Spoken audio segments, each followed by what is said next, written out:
Es para nosotros, para mí como director general de la Fundación Gabriel García Márquez para el Nuevo Periodismo Iberoamericano, un honor enorme y también un placer hacer una introducción de nuestros invitados de esta tarde, en que vamos a presentar este libro, El cine según García Márquez, con su autor Joel del Río, aquí a mi izquierda, y una entrevista, una charla que conducirá la crítica y periodista mexicana Fernanda Solórzano. Esta actividad la hacemos en el marco del programa de la Beca Internacional de Periodismo Cultural Gabriel García Márquez, que organiza la Fundación gracias a una alianza con el Ministerio de Cultura de Colombia,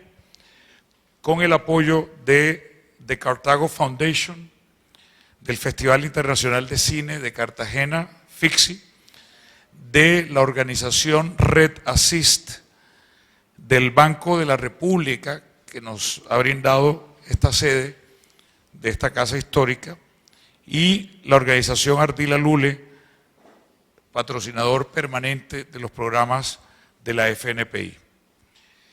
En esta beca hemos reunido a 15 periodistas de 11 países que, bajo la conducción de 5 veteranos, 5 colegas expertos, van a trabajar en la perspectiva de periodismo cultural el tema del cine en el contexto de este festival en Cartagena. Quiero saludar aquí al director, al codirector de la beca, Jonathan Levy, que nos acompaña, junto con él dirige con Héctor Feliciano este proyecto, y han venido, entre otros, también, aparte de Joel, que ha venido desde Cuba especialmente, a trabajar. Hoy pues vamos a presentar su libro, mañana estará con el grupo de la beca, pero también nos acompaña Anthony O. Scott, del New York Times, crítico y periodista que está acá, también la propia Fernanda, y hemos tenido a Margarita de la Vega, con quien hicimos la apertura. Estuvimos en Aracataca anteayer, en compañía también del gran director colombiano Jorge Ali Triana, que está aquí presente, y allí vimos en Aracataca, junto con el grupo de la beca, su película, que es de García Márquez también, Tiempo de morir. Y bueno, ha sido pues unas jornadas muy buenas. Alberto Salcedo Ramos también estuvo con nosotros allá en Aracataca, y esto seguirá hasta el miércoles, que concluye este proyecto. Es la segunda vez que lo hacemos. El año pasado lo hicimos en el marco de los festivales de música y de literatura, y este año en el marco del Festival de Cine. Bien, Fernanda va a llevar la palabra y va a presentar el libro, o presentar, digamos, a Joel, y el propio Joel será en últimas quien presente su libro, que todos apenas lo hemos recibido entre hoy y ayer. Es que la distribución de libros fuera de Cuba no es que sea la más eficaz. Él los trajo personalmente, él cargó sus libros hasta Cartagena y se lo agradecemos. En todo caso, voy a referirme un poco a la trayectoria de Fernanda. Fernanda, les dije, es crítica, ensayista y editora. Quienes se interesen en seguir sus, por lo menos mensualmente, desde aquí pueden entrar, por ejemplo, al sitio de Letras Libres, donde publica con regularidad, pero aparte de eso, pues está en la radio y, bueno, en su trayectoria básicamente, ella es egresada de la carrera de literatura latinoamericana de la Ibero, como dicen en Ciudad de México, la Universidad Iberoamericana. Del 95 al 99 fue subdirectora editorial de la revista Viceversa, jefa de información del semanario 7 del periódico El Universal, y coeditora del 2002 al 2005 de Letras Libres. ha sido crítica de cine titular en el periódico 1+1, en la revista Cambio, donde trabajó cerca de Gabriel García Márquez, que el proyecto de Cambio en México, y colaboradora de programas de radio de Ticket y On Screen de la cadena británica BBC. En televisión ha conducido los programas Filmoteca 40, Confabulario y Foco para Proyecto 40 y Encuadre y Entre Líneas para Canal 22. Ha sido jurado de distintos festivales y colabora también con la revista británica Sight and Sound, con la edición que se hace en España de Cahiers du Cinéma, y había estado con nosotros hace unos años en el primer Congreso de Cultura Iberoamericana, cuando hicimos un seminario dirigido por Héctor Feliciano, justamente en un congreso que en su momento se dedicó al tema del cine. En cuanto a Joel, yo voy a dejar que sea la propia Fernanda, tú puedes hacer por favor una introducción de Joel, porque tu voz estoy seguro que está mejor que la mía está un poco quebrada por estos 2 primeros días de festival aquí en Cartagena. Entonces, lo mejor es que le dé la palabra de una vez a Fernanda para que presente a Joel y para que abra la charla con él. Entonces, bienvenida Fernanda, tienes la palabra, adelante. Gracias, Jaime, gracias por acompañarnos. Yo estoy no en la peor situación, sino en la situación más desventajosa que puede estar alguien al presentar un libro, que es la de no haber leído el libro.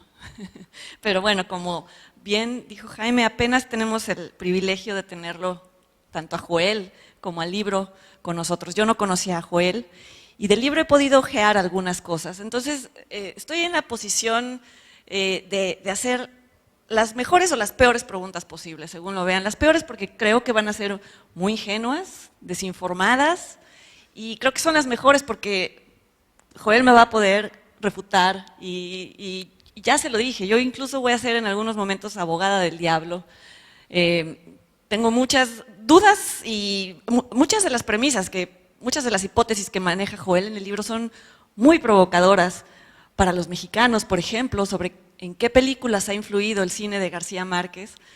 Y entonces estoy aquí, más bien del lado de ustedes, queriéndole preguntar todo lo que dice, teniendo apenas una idea muy superficial, muy breve, muy por encima de lo que dice, pero con todas las ganas de que me digas que estoy totalmente equivocada y que me expliques por qué lo dices. Bueno, no, lo acabo de conocer, entonces realmente, ahora que platicábamos en el hotel, él me decía, soy sobre todo periodista y no tanto crítico de cine. Yo le decía, en el caso de García Márquez no hay una distinción, porque a pesar de que su cine y su literatura se asocia con una reelaboración de la realidad, parte de una realidad y de sus experiencias como periodista, como crítico literario y de cine. Entonces, una de las hipótesis provocadoras o provocativas que maneja Joel es que el cine de García Márquez no ha sido valorado, ya no se diga revalorado, en su justa dimensión, por el momento histórico en el que se da a conocer la adaptación de sus películas, la mayoría de la adaptación de sus películas, que es el nacimiento del nuevo cine latinoamericano, en donde la preocupación fundamental es el retrato de una realidad política y social con un discurso acorde.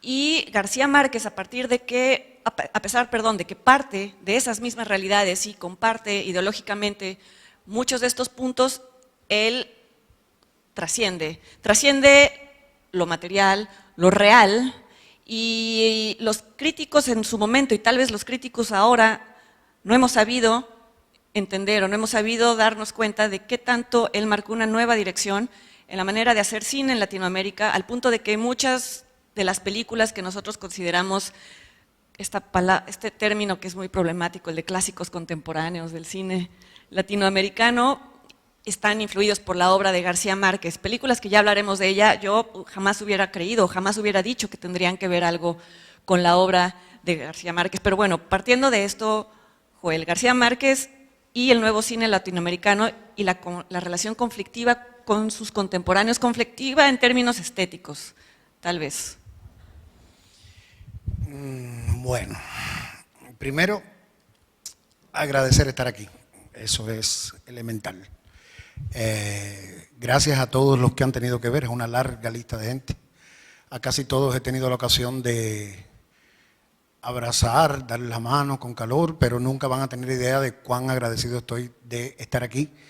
Y sobre todo hablando de este libro que utilicé 3 o 4 años de mi vida mientras trabajaba en la Escuela Internacional de Cine y Televisión de San Antonio de los Baños, fundada por García Márquez en 1986. Y allí hay para los que están interesados en cómo se formó este libro también, o de dónde salió toda esa información, de la mediateca de la escuela, de la biblioteca, de muchísimos artículos y también libros y otra papelería infinita que hay allí sobre el Gabo, su vida y su obra.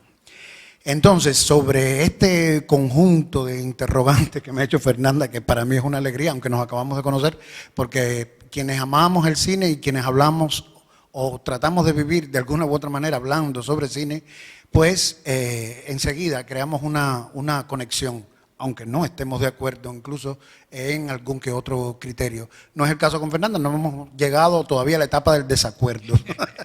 Simplemente estamos intercambiando impresiones apasionadas sobre el cine latinoamericano, sobre su historia y sobre las tesis que defiendo en este libro. Este libro se hace precisamente como un reto intenta ser así de pretencioso, sí, un reto a ese hábito de autodenigración que impera en casi todos nuestros países. Norteamericanos, franceses y otros han sido muy hábiles, muy diestros a la hora de legitimar su pasado cinematográfico y nosotros carecemos casi por completo de esa habilidad.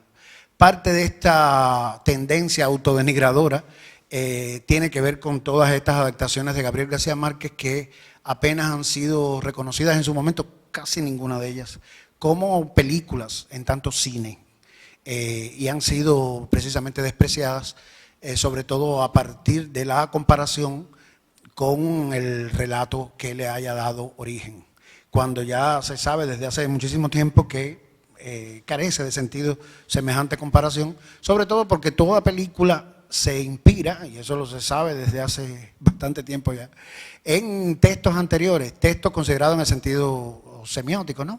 Por supuesto que toda película, aunque no parte de una novela específica, sí parte de una tradición cultural, musical, literaria y demás, de la cual se apropia. Y precisamente lo que yo trato de defender, entre otras muchas cosas, es el papel que cada una de estas películas han tenido como reservorios culturales de sus respectivos países. En Colombia se consideran las adaptaciones de Gabriel García Márquez entre las mejores películas de la historia, en particular Tiempo de Morir y alguna otra, por ejemplo, Milagro en Roma, se considera entre las mejores películas del cine colombiano. Los mexicanos, como tienen una historia bastante más poderosa, vamos a decir, pues no han reconocido tal vez con la importancia que yo le veo a las películas iniciales de García Márquez, en lo que yo me gusta llamarle su etapa mexicana, que comienza con El Gallo de Oro en el 64 y culmina más o menos con María de mi corazón en el año 80. Y que según estábamos conversando con Fernanda, pues es una película simplemente que merecería ser considerada entre las mejores de su época, porque además es la culminación no solo de la culminación de entender el mundo García Marquiano en términos de narrativa cinematográfica, sino que también significa la obra maestra de un realizador como Jaime Humberto Hermosillo, con una larga obra anterior a María y posterior a María. Tal vez María es el punto de inflexión entre su etapa, digamos, más tradicional y convencional, siempre hablando en términos narrativos, y la cinematografía posterior más inclinada al experimental del propio Hermosillo. Entonces, ¿el libro qué hace? Bueno, pues tratar de entretejer con nuevas, no sé si son nuevas, pero con consideraciones vistas desde otros puntos, desde otras perspectivas, todas estas películas. Y además, el contexto cultural en los cuales se engendraron. Eso implica un ejercicio de información que seguramente tendrá lagunas y defectos porque desde una mediateca en el campo cubano no vayan a creerse ustedes con una internet sencillamente infernal, no vayan a creerse ustedes que es fácil acceder a toda esta información que el libro pretende manejar con soltura, es decir, sobre el contexto en el cual se creó estas películas o Presagio, otra película importante del cine mexicano del año 74 y que también creo yo ha sido bastante subestimada porque es posterior a 100 años de soledad y posee en su interior muchísimas claves de esa novela, porque aunque no se ha hecho una adaptación de 100 años de soledad, los elementos de realismo mágico que esta novela maneja están en muchas de estas películas mencionadas y también me dedico a todo el tiempo estar comparando, pero en un sentido de descubrimiento. No le pongo signo positivo ni negativo a las múltiples fuentes de inspiración que parten de la literatura, pero en un sentido transtextual, es decir, todo ese mundo de sugerencias que está en la literatura o en el periodismo de García Márquez y que se han enriquecido esas películas y han convertido, no digo yo que en películas buenas, ni que sean todas excelentes, ni mucho menos. Hay algunas que son absolutamente disfuncionales como cine y eso es bueno reconocerlo, aunque sea duro de decir. Pero lo que sí es cierto es que han quedado como asignaturas pendientes que ameritan un estudio más profundo que trascienda esa condena de que García Márquez siempre y el cine tienen un matrimonio mal avenido, como él mismo ha dicho tantísimas otras veces. No sé si te he contestado, pero bueno, traté más o menos.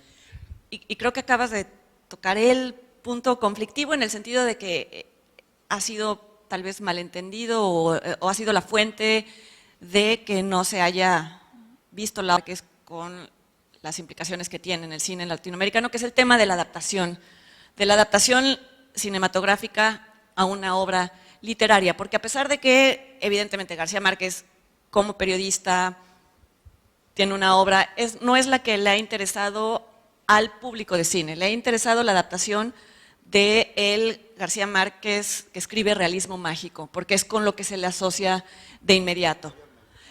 Y aquí hablar de adaptación de realismo mágico quizás es uno de los temas más complicados y más complejos del mundo, porque hablábamos hace ratito, antes de venirnos para acá, de cómo el cine, al intentar hacer una adaptación literal del realismo mágico, lo traiciona. ¿Por qué? Porque al llevar en imágenes literales aquello que la literatura sugiere y que cada quien puede imaginar de distintas maneras, la mata de inmediato. Y que creo que ha sido el problema, no quiero hablar de problema para no entrar en juicios, pero lo que ha hecho que muchas películas se queden por debajo de la obra literaria de García Márquez, en donde aquellas películas en donde se ve realmente al señor muy viejo con las alas muy grandes y que no necesariamente queríamos verlo, o no lo sé, o hablábamos de tal vez la película que creemos, y dime si ya estoy hablando por ti y eso está mal, que creemos que más ha traicionado lo que puede ser el espíritu de García Márquez al intentar recrearlo literalmente, no literariamente, que es El amor en los tiempos del cólera, la película más reciente, una superproducción en donde se ilustran cada uno de las convenciones de realismo mágico, que eso es imposible, que habría quizá que pensar en el número de películas o en el número de directores que sin conscientemente haber querido basarse en García Márquez, ni siquiera en el realismo mágico, tienen estos paralelos y que tiene que ver con una estructura temporal que no es lineal, que tiene que ver con una mezcla entre el yo objetivo, el yo subjetivo, entre lo real y lo onírico, y que si se sale uno, y que creo que es lo que logra Joel en el libro, que si se sale uno de estos parámetros de quienes han adaptado a García Márquez son necesariamente quienes toman la fuente literaria de García Márquez, si se sale uno de ese pensamiento que es un poco limitado, entonces se encuentran todas estas esferas de influencia. Pensábamos, por ejemplo, yo le decía, bueno, porque me encontré con una lista, repito, muy provocadora de directores que él considera que han tenido una influencia indirecta de García Márquez, y por ejemplo me encuentro a Carlos Reigadas y la película Luz Silenciosa, que él diría que es una película en homenaje a Dreyer, es decir, a un cine que no tendría nada que ver con el realismo. Yo creo que a Carlos Reigadas le saldrían ronchas si escuchara que tú le encuentras un parentesco con García Márquez. Y a mí me parece eso muy interesante.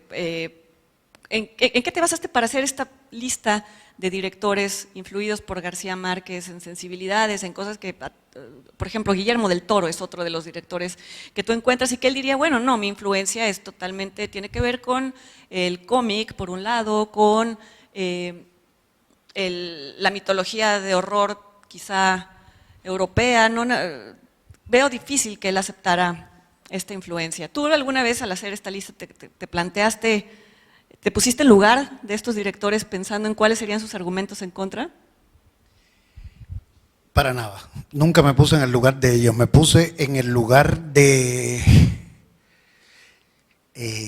Fernanda, me puse en el lugar de lo que yo quisiera. En el lugar de lo posible soñado. Yo siempre he pensado que tal vez tres de los directores, los únicos tres directores capaces de adaptar 100 años de soledad y esos grandes relatos de García Márquez hubieran sido Orson Welles, Akira Kurosawa y Federico Fellini. O tal vez los tres unidos en una especie de clon que portara la genialidad de cada uno. En tanto eso no es posible, no me queda otra idea que imaginar lo que pudiera ser Carlos Reigadas, en tanto todos esos elementos que tú mencionaste y además la falta de motivación en el sentido narrativo tradicional que patentizan algunas de sus películas. Por ejemplo, en una película de Carlos Reigadas puede ocurrir un milagro y no se explica. Desde ese punto de vista es que yo digo, pero este hombre pudiera adaptar a García Márquez, y por supuesto que no estoy pensando que si él se lee el libro probablemente me lo lance a la cabeza, espero poder esquivarlo, porque no estoy pensando en lo que él piensa, sino estoy imaginando yo mi propio, lo genial que sería que un grupo de directores que han renovado el cine latinoamericano en fecha más o menos reciente, como Carlos Reigadas, hay otros, pues entiendan que parten de una realidad que con mucha facilidad se enajena de sí misma y se convierte en mágica, irreal, onírica, todas esas calificaciones que tú le pusiste y algunas otras, donde la realidad se enajena, no se me ocurre una frase que no sea, y se convierte en materialización de la subjetividad de esos personajes. Desde ese punto de vista, no solo Carlos Reigadas, sino que Lucrecia Martel también pudiera ser una excelente, de algunos relatos. No digo yo que sería un disparate total que Carlos Reigadas pretendiera adaptar 100 años de soledad. Pero ¿quién dice que no le puede interesar algún pasaje de esa novela? Cuando ahí está prácticamente, y lo sabemos los que nos hemos leído muchas veces la novela, está prácticamente toda la capacidad fabuladora de estas tierras, todas las posibilidades dramáticas están en 100 años de soledad, están todo lo que aquí puede ocurrir y todo lo que se puede soñar desde estas tierras en todos nuestros países. Tal vez estoy sobrevalorando la novela, pero bueno, gracias a esa sobrevaloración fue que hice este libro. Y eso, imaginar lo imposible, porque de lo posible ya se sabe demasiado, como dice un cantante de mi tierra, un compositor. Y por eso es que me imagino ¿Qué cineasta de tiempos contemporáneos? Y eso que no me puse a mencionar, por ejemplo, a Lars von Trier. Lars von Trier haría maravilla con Amor en tiempos del cólera. Es una historia de amor extrema, de un hombre que estuvo esperando por una mujer tantísimo tiempo, y eso tiene muchísimo que ver con ese cine de emociones desatadas y soluciones extremas que en algún momento trabajó Lars von Trier. Ahora anda por zonas más pegadas al cuerpo, vamos a decir, más carnales. Pero igual, quién sabe si las aventuras de de los Buendía con aquella prostituta que vivía cerca no sería un buen material para el Las von Trier de ahora mismo. Entonces eso es lo que hago, una operación como un juego que estimule o que aspira a estimular la imaginación del lector y se atreva a suponer lo que pudieran ser esos relatos cinematográficos inspirados en García Márquez o en alguna de sus ideas, cuentos, artículos periodísticos hechos por estos directores que han de alguna manera refundado la manera en que se cuenta el modo en que llega al espectador el cine latinoamericano más reciente. Pero a ver, Joel, una pregunta. ¿Cuál sería la línea tendría que haber alguna línea que dividiera todas las posibilidades de ruptura de la lógica o de ruptura de narrativa en todas las cinematografías, en general, a la particular de García Márquez? Es decir, creo que en sus relatos y en sus novelas, como bien definía Alejo Carpentier en Lo Real Maravilloso, todo consiste en que los elementos sobrenaturales o extraños se encuentran delimitados por coordenadas que nosotros consideramos normales. Ese sería un primer requisito, porque no sé, pienso que tal vez otros directores, en donde en la misma narrativa se rompe una lógica, ya no podríamos considerarlos, no sé si me explico, herederos de García Márquez, porque ya es otro lenguaje, ya es romper la cuarta pared, o como queramos llamarlo, ya no es jugar con la cotidianidad en donde existen elementos extraordinarios, sino es romper del todo con las convenciones de una narrativa. No sé si para ti hay una línea que divide lo uno del otro. Mira, yo creo que no existe esa línea. Por mucho que tratemos de buscarla, no existe. ¿Cuál es el límite entre la sanidad y la locura a la luz de María de mi corazón? Absolutamente ninguna. Esa mujer está cuerda. Todos creemos que está cuerda hasta un momento en que todo el mundo, incluso ella, empieza a creer que está enloquecida, simplemente porque está atrapada en una situación sin salida. ¿Cuál es la línea entonces? Y ahí habría que analizar relato por relato y película por película y hacer una especie de triangulación muy compleja que implicaría escribir como 10 libros como este. Fernanda, no me pidas tanto, no puedo llegar a tanto. Es decir, examinar la obra de cada director y además, o la manera en que cada director genera fantasía u onirismo a partir de la realidad y la manera en que asimismo lo hace García Márquez. Y eso es un trabajo de una complejidad que escapa a los propósitos de este libro, que es un poco más sencillo que eso.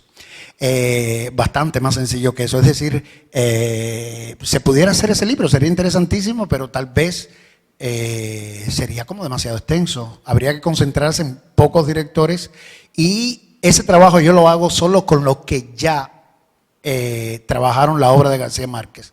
Por ejemplo, me dedico a ver las afinidades que existen, afinidades genésicas, de temperamento, entre Arturo Risten y García Márquez, afinidades incluso porque han coincidido en el tiempo, en el espacio, en personas que conocieron, en ambientes que los nutrieron a ambos.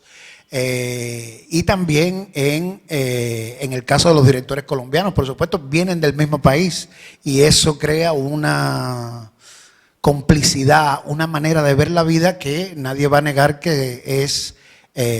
yo siempre he pensado que los colombianos están particularmente capacitados para adaptar a García Márquez. Solo quedaría crear una industria cinematográfica lo suficientemente poderosa como para que se repita la prueba y el error, la prueba y el error, la prueba y el error. Pero ya está la historia y no tiene tantos errores como uno pudiera pensar. Tiene más bien, está llena la historia del cine colombiano.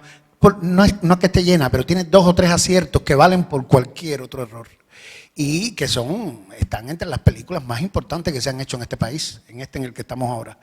Y incluso dentro del cine cubano, un país que ama a García Márquez tanto como Colombia, y no creo estar exagerando, como mismo se ama en México, no tuvo tanta suerte las adaptaciones. Incluso el mejor de nuestros directores emprendió la tarea de adaptar a García Márquez y tal vez es su película más pequeña.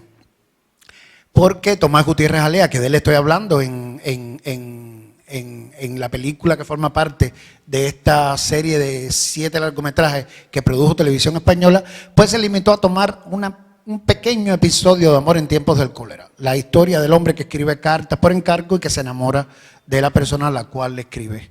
Y viceversa también se cumple.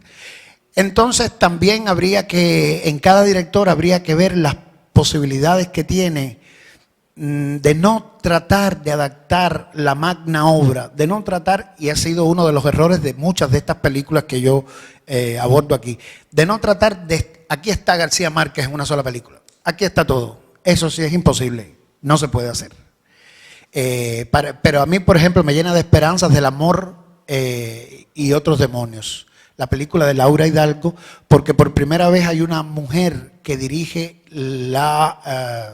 una película inspirada en la narración del Gabo, y eso trae cambios trascendentales. Opera cambios medulares desde el punto de vista del que está contada el propio relato, el literario, digo ahora.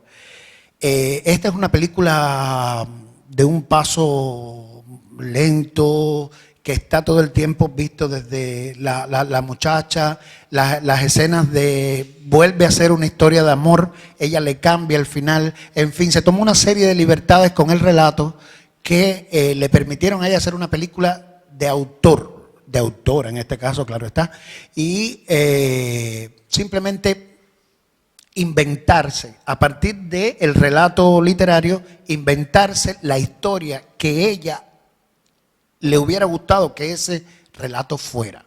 Es complicado, pero me parece que es un camino prometedor a partir del cual puedo entonces sugerir todas esas provocaciones que tú dirás, pero ¿qué hace este? No tienen ninguna afinidad. Tal vez la palabra influencia sea muy fuerte, pero afinidad, yo sí estoy convencido que pudieran tener alguna explotable si no estuviéramos constantemente en el cine de todos nuestros países ubicándonos por sectores y unos sectores opuestos a los otros y unos sectores negando a los otros. Tú eres cine convencional, de coproducción, tú haces cine literario y yo hago cine no literario, tú haces cine narrativo y yo me opongo a ti porque hago cine no narrativo. Si olvidáramos esas contraposiciones que yo creo no nos llevan a ninguna parte, cuando suelen ser demasiado enemistosas, y nos viéramos como parte de un origen que es mucho más rico si se entendiera en su similitud y en su potencialidad creadora y legítimamente común, es decir, igual para todos los países o para casi todos los países de esta área. Porque hablabas de que en esta manía nuestra de autodenigrarnos como latinoamericanos en general, solemos no considerar que hay autores de cine, directores, a la altura de los grandes novelistas, y que también es una de las cosas que te propones demostrar al contrario en el libro. ¿Por qué no nos hablas de estos otros directores o de estos otros autores que sí han tenido una repercusión cinematográfica y que no han sido reconocidos como tales? Yo pienso que en ese caso hay que, decía al principio y lo confirmo, que el libro pretende de alguna manera volver a hacer la historia del cine latinoamericano, lo que desde un punto de vista más afectivo o afectuoso más bien. Más afectuoso y tratando de rescatar lo que entiendo yo que debe ser rescatado. Por ejemplo, yo creo que hay 3 autores fundamentales que han recreado el universo garciamarquiano y al mismo tiempo se han servido de ese universo para expresar sus propias poéticas en términos de concepto, de estilo cinematográfico. Arturo Risten, el mexicano Arturo Risten sería el primero, que en El coronel no tiene quien le escriba, en el año 99, logró una película que es esencialmente garciamarquiana, con todo lo que eso significa, y además de eso una película puramente risteniana, con sus planos, secuencias interminables, su oscuridad y sus historias de amor más allá de todo, bigger than life, dirían los norteamericanos. Porque esta historia de 2 seres que están muriendo de hambre y uno vive obcecado con la idea de que un gallo va a salvar su vida en las peleas de gallos, pues es algo que solo puede ocurrir en el contexto en que se sitúa, en estas tierras. Arturo Ritten sería uno de esos autores que además tiene Tiempo de morir, la primera versión. Está Jorge Alí Triana, que tengo el tremendo honor de tener aquí sentado, con Tiempo de morir, la segunda versión, la colombiana, en la cual se establece una especie de salvamento también, porque hay un García Márquez que se mueve como indirectamente a partir de sus referentes también cinematográficos. ¿A qué me refiero? A películas como Mi querido Tom Mix o como la propia Tiempo de morir, que el origen era que Gabo vio, se sabe, lo ha dicho muchas veces, o lo dijo en muchas ocasiones, muchísimos oestes en un principio. Y Tiempo de morir significa en la primera versión una especie de mexicanización del oeste con sus motivos de venganza y de un pistolero renuente. Claro, serían los oestes llamados crepusculares, más bien. Y cuando esa película se adapta desde Colombia, pues queda toda una reflexión que tiene esta, la colombiana, y no aquella, la mexicana, que estaba más cerca del western. La versión colombiana se adentra más en creo yo, con perdón del maestro si no estuviera de acuerdo, se adentra más en la violencia irreflexiva y enloquecida, en ese círculo irrompible de tú me haces daño y yo te lo hago a ti, y la venganza y yo vuelvo, y yo no puedo salir de ese círculo de violencia como desgraciadamente están algunos de nuestros países atrapados en ese círculo infinito de que replica constantemente la violencia y la hace crecer y la hace infinita de alguna manera. Entonces, volviendo a los autores, a la pregunta de Fernanda, estaría Risten, Jorge Alí Triana en Colombia, estaría, por supuesto, Jaime Humberto Hermosillo, también en México, con María de mi corazón. Tiene algunos otros intentos, pero menos memorable. María de mi corazón creo que es su gran película. Y estaría en Brasil, que yo quizás sea el gran adaptador de García Márquez, en tanto ha tenido más éxito en varias películas, es decir, éxito a todos los niveles, porque en el libro también se relativiza un tanto esto del éxito de una película. Rui Guerra, claro está, con Heréndira primero y después con La madrugada, La hojarasca, realmente, que así se llamaba. A ver, sí, porque son tantos títulos que puedo.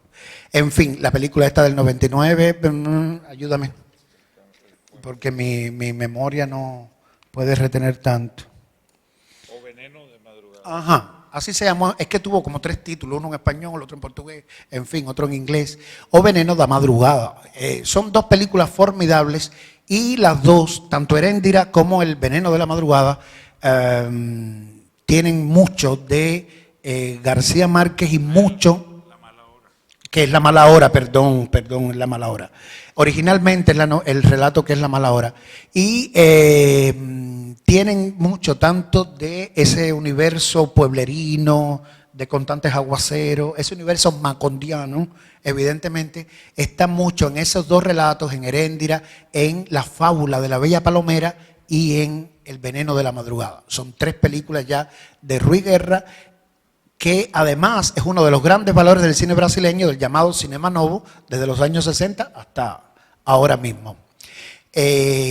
Por último, en el libro también se habla, por último no sé si ustedes quieren preguntar algo más o continuaremos hablando de otras cosas. También hablo en más de un momento, defino o quise aludir en el libro la tremenda ignorancia o el tremendo menosprecio que existe entre el mundo de la televisión y la obra cinematográfica de García Márquez. Es decir, muchos directores, algunos directores, han despreciado el mundo de la televisión cuando el propio Gabo ha asumido incluso el guión de alguna que otra teleserie, más que telenovela, pero que, y muchas veces ha hablado de que habría que hacer otra telenovela en estas tierras, una telenovela que esté guiada por unos nortes estéticos, digamos que más, un tanto menos comercialistas, menos seriados, menos todas esas cosas que son el común de las telenovelas. En fin, que hasta el mundo de las telenovelas pudiera beneficiarse muchísimo. De hecho, algunas han asumido algunos de estos elementos en tanto historias familiares infinitas, que historias de amor imposibles que se replican de una a otra generación. El mundo de las telenovelas en Latinoamérica también pudiera enriquecerse y llegar a ser de otra manera si se avecinara con más frecuencia a las narraciones de García Márquez. Una última cosa, ahora que mencionabas la violencia, pero un tipo específico de violencia, esta violencia que se vuelve irracional en tanto no termina y es una espiral.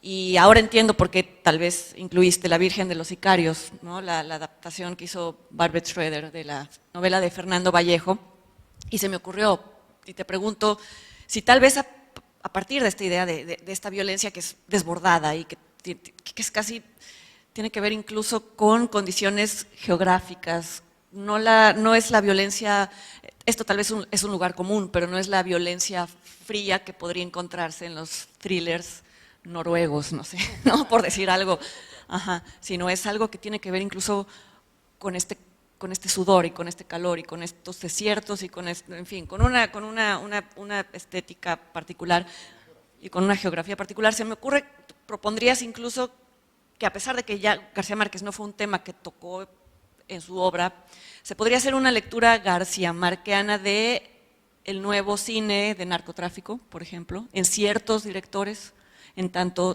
también algunos de ellos se salen de lo documental para abstraer solamente esto que ya rebasa el hecho y se convierte en una reflexión sobre el horror absoluto y que no tiene fin, y las venganzas que no terminan. ¿Estás pensando en películas como Eli, tal vez? No sé, es demasiado restringida. Sí. Claro, habría que escribir otro libro, Fernanda. Vamos a hacerlo juntos. Claro que sería posible. Claro, el narcotráfico no ha sido, hasta donde yo conozco, una temática que García Márquez haya tratado con demasiada frecuencia. Más bien ha hablado de la violencia de origen político, entre sectas, entre diferentes orientaciones políticas y tal. Pero la violencia, en tanto abstracción, es siempre violencia y responde siempre a un mismo lenguaje deshumanizado y que es mostrable en términos de cine a partir de ciertos códigos. Es cierto que el thriller, que es un género mucho más frío, mucho más internacional, no se avecina a estas obras de García Márquez, pero las del narcotráfico sí, porque evidentemente están ligadas a componentes culturales que también alimentan la obra del Gabo. Habría que ver qué tipo de relato y qué tipo de película, y entonces hacer estas asociaciones que tal vez sean demasiado osadas. Yo no pretendo es decir, que estén de acuerdo, claro que no tienen que estar de acuerdo con las muchísimas cosas medio peregrinas que digo yo a veces en este libro, pero bueno, también están los relatos peregrinos. Hay derecho a ser peregrino. Iba a comentar, bueno, estamos pendientes de un proyecto que es el de, supuestamente iba a asumir la productora Argos, Epigmenio Ibarra en México, basado en el gran reportaje que es Noticia de un secuestro, que obviamente toca, que ese es otro punto que veo interesante. Hay algunos, es decir, yo me estoy preguntando cuándo empezaremos a ver, en este caso el proyecto pues se ha demorado, no sabemos si finalmente se va a hacer o no, pero evidentemente todavía no tenemos la primera película basada en los relatos periodísticos de no ficción de García Márquez. Sí. Ahí está la posibilidad. Hay todo un filón abierto, por eso es que yo me atrevo a aventurar nombres de cineastas, pero cualquiera de nosotros pudiera aventurar otra lista de proyectos posibles. Porque eso sí, de lo que estoy absolutamente convencido es de que la obra del Gabo, tanto la periodística como la de ficción, con los relatos largos o cortos, es infinita. Y de un infinito poder de influencia o de inspiración para otros creadores de cualquier ámbito que estos sean. Así es que hago ese tipo de entrecruce entre... Ahí está noticias de un secuestro, efectivamente, que pudiera dar una película que tendría que estar en las claves del thriller, ¿o no, Fernanda? ¿Tú qué crees? Tendría que estar más o menos contado a la manera de cualquier thriller clásico, pero de los buenos. De esos que se han convertido en clásicos del género, en tanto un héroe que se convierte en víctima, los cambios de fortuna y todas las demás reglas del thriller que todos más o menos conocemos. Bueno, no sé si quieren. Yo te quería, vamos a darle la oportunidad a los presentes que hagan preguntas, solo que como hay personas que nos están siguiendo por internet, entonces tenemos que usar el micrófono. Así que yo le pediría el favor a los interesados en hacer una pregunta, pues, o les acercamos el micrófono, en fin. Yo quiero preguntarte, ustedes dos son periodistas, y Gabo, por supuesto, sabemos que ha sido periodista, y dentro de su periodismo hizo crítica de cine, ha escrito sobre cine en sus columnas, se ha dedicado también a promover la educación o formación de cineastas, ha impartido talleres de guión. En el libro, ¿qué valor o qué peso le das a toda esa trayectoria, ya no como desde el punto de vista de las obras, sino del compromiso de García Márquez con el cine, que es además un compromiso político y existencial profundo?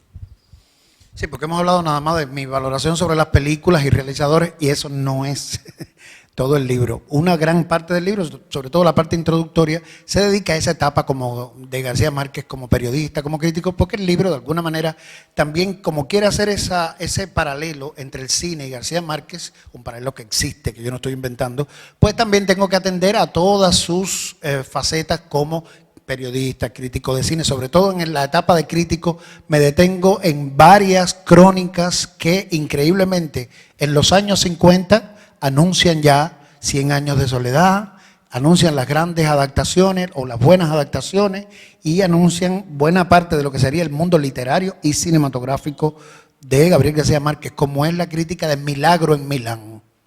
Gabo siempre fue un enamorado del neorrealismo, pero particularmente de Milagro en Milán, que al mismo tiempo debe haber generado Milagro en Roma consiguientemente y la influencia de aquella película. Y no solo eso, sino que esa manera de sacar lo inusual, lo extraordinario o lo fantástico de la propia realidad, esa fue una de las películas que lo presenta con una naturalidad indecible y no se apoyaba en ningún relato, es decir, más bien influyó esa película sobre la manera de contar o de asumir la realidad del propio García Márquez. Entonces, por supuesto que hablo de todo esto y trato de, en la medida en que las películas se fueron estrenando en su año, también aludo a lo que estaba pasando con la vida pública de Gabriel García Márquez. ¿A qué me refiero? A la fundación del nuevo cine latinoamericano, la etapa en que la crea, al premio Nobel, la influencia que puede haber tenido